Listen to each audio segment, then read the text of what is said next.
চলছে Bangladesh cricket board BCB এর দ্বিতীয় বোর্ড মিটিং। একে একে বিসিবিতে আসেন সকল বোর্ড পরিচালকরা, কিন্তু সবার নজর ছিল একজনের দিকে। তিনি হলেন রুবাবা দৌলা। রুবাবা দৌলা জাতীয় ক্রীড়া পরিষদের মনোনয়নের দুই পরিচালকের একজন। গত মাসে বিসিবি নির্বাচনের সময় কাউন্সিলের মনোনয়ন পাওয়া এম ইসফাক আহসানের স্থলাভিষিক্ত হচ্ছেন তিনি।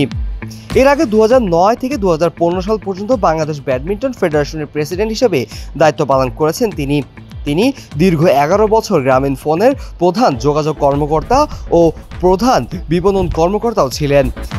তার সময় গ্রামীণ ফোন বাংলাদেশ জাতীয় ক্রিকেট দলের স্পন্সর হিসেবে যুক্ত ছিল। আজকের এই বোর্ড মিটিংয়ের সবচেয়ে গুরুত্বপূর্ণ বিষয় বিপিএল নিয়ে।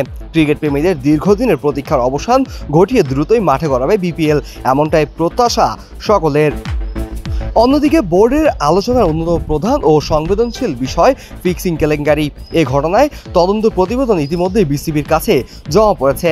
ওয়ালটন এসি এক্সচেঞ্জ অফারে এখন যে কোনো ব্র্যান্ডের পুরাতন এসি বদলে নতুন ওয়ালটন এসিতে উপভোগ করুন 25% ছাড়। Walton air conditioner, comfort without compromise. সভা থেকে ফিক্সিং কাণ্ডে জড়িতদের বিরুদ্ধে কী ধরনের শাস্তিমূলক ব্যবস্থা নেওয়া হবে সে বিষয়ে কঠোর দৃষ্টান্তমূলক সিদ্ধান্ত আসার সম্ভাবনা রয়েছে। ক্রিকেটের ভাবমূর্তি রক্ষায় এই ইস্যুতে বিসিবি কোনো ছাড় দেবে না বলেও বিসিবি সূত্র থেকে জানা গিয়েছে। এছাড়াও সভার এজেন্ডায় আরও বেশ কিছু গুরুত্বপূর্ণ বিষয় রয়েছে। আসন্ন বাংলাদেশ আয়ারল্যান্ডের দ্বিপাক্ষিক সিরিজ আয়োজনের চূড়ান্ত প্রস্তুতি এবং এই সিরিজকে সফলভাবে আয়োজন নিয়েও আলোচনা হবে এই বোর্ড সভায়। জাতীয় দলের সাম্প্রতিক পারফরমেন্স নিয়েও সামগ্রিক মূল্যায়ন করবে বাংলাদেশ ক্রিকেট বোর্ড আজকের এই বোর্ড সভায়। নারী বিশ্বকাপের পারফরমেন্সও বিশেষভাবে গুরুত্ব পাবে আজকের বোর্ড সভায়।